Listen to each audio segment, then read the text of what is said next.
Assalamualaikum warahmatullahi wabarakatuh. Halo remaja hebat, apa kabar kalian hari ini? Kembali lagi dengan Bunda Zeni dan Bunda Gita, kali ini dalam Hafal BPI. Pada pertemuan kali ini kita akan mempelajari materi tentang berdoa sebelum dan sesudah beraktivitas. Materi ini penting bagi bekal kehidupanmu di masa yang akan datang. Namun sebelum kita memulai materi tersebut, mari kita buka dengan membaca basmalah. Bismillahirrahmanirrahim. Adapun tujuan pembelajaran kali ini adalah siswa mampu membaca niat di dalam hati ketika akan melakukan suatu amalan. Siswa berdoa sebelum dan sesudah melakukan suatu pekerjaan dan melakukan amalan sebelum tidur yang dicontohkan oleh Nabi Shallallahu Alaihi Wasallam. Suatu amalan ibadah tidaklah diterima kecuali jika terkumpul dua syarat, yaitu ikhlas dan ittiba. Ikhlas berkaitan dengan amalan hati, yaitu niat, sedangkan ittiba berkaitan dengan amalan lahir seseorang. Apakah ia sesuai tuntunan Rasulullah Shallallahu Alaihi Wasallam dalam beribadah atau tidak? Dengan kata lain, niat ikhlas adalah tolak ukur ibadah hati dan ittiba'ur Rasul adalah tolak ukur ibadah zahir. Nah, niat secara istilah menurut Syekh Abdurrahman bin Nasir Asy-Sya'di, beliau berkata, niat adalah maksud dalam beramal untuk mendekatkan diri kepada Allah, mencari ridho dan pahalanya. Niat yang terkait dengan ibadah, para ahli fikih dalam berbagai hukum ketika mereka mengatakan syarat yang pertama adalah niat, merupakan niat yang ditujukan untuk ibadah yang membedakan antara ibadah yang satu dengan ibadah yang lain. Yang kedua, niat yang terkait dengan siapa ibadah tersebut ditujukan.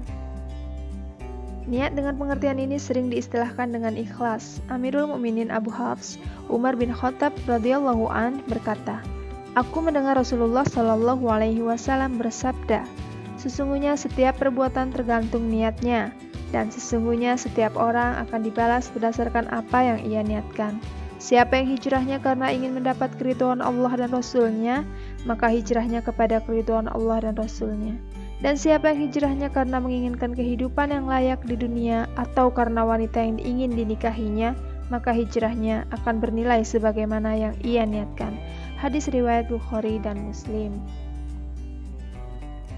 Baiklah Ananda Salihah, berikutnya adalah doa ketika memulai dan mengakhiri aktivitas. Yang pertama, doa sebelum memulai aktivitas. Rasulullah Shallallahu Alaihi Wasallam mengajarkan kepada umatnya untuk membaca doa pada waktu subuh sebelum melakukan kegiatan harinya. Bismillahirrahmanirrahim. Allahumma inni as'aluka ilman nafi'an wa rizqan thayyiban wa amalan mutaqabbala.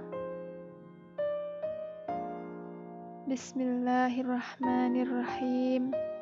Allahumma inni astaudi'uka amali wa nafsi wa tawakkaltu 'ala Allah. Yang terakhir, amalan sebelum tidur. Suatu hari Rasulullah Shallallahu Alaihi Wasallam masuk ke rumah Sayyidah Aisyah radhiyallahu anha. Ketika itu Aisyah sudah berbaring untuk tidur. Rasulullah Shallallahu Alaihi Wasallam lalu berkata, "Wahai Aisyah, janganlah engkau tidur sebelum engkau lakukan 4 hal: menghatamkan Al-Quran, memperoleh syafaat dari para nabi, membuat hati kaum mukminin dan mukminat senang dan ridho kepadamu, dan melakukan haji dan umroh." Aisyah lalu bertanya, "Bagaimana mungkin aku melakukan itu semua sebelum tidur ya Rasulullah?" Seraya tersenyum Rasulullah Shallallahu Alaihi Wasallam berkata, "Apabila engkau membaca surah Al-Ikhlas 3 kali, maka seakan-akan engkau telah menghatamkan Al-Quran. Dan apabila engkau bersolawat kepadaku dan kepada semua nabi-nabi, maka engkau sama dengan menjadikan kami sebagai pemberi syafaatmu. Dan apabila engkau beristighfar untuk kaum muslimin, maka engkau telah menjadikan mereka ridho kepadamu. Dan terakhir, apabila engkau membaca tasbih, seolah engkau telah melaksanakan haji dan umrah." Demikianlah petunjuk dari Rasulullah Shallallahu Alaihi Wasallam kepada Aisyah.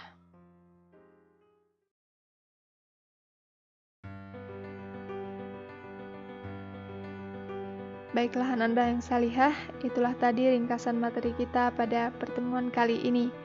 Semoga bermanfaat dan bisa kita amalkan setiap hari.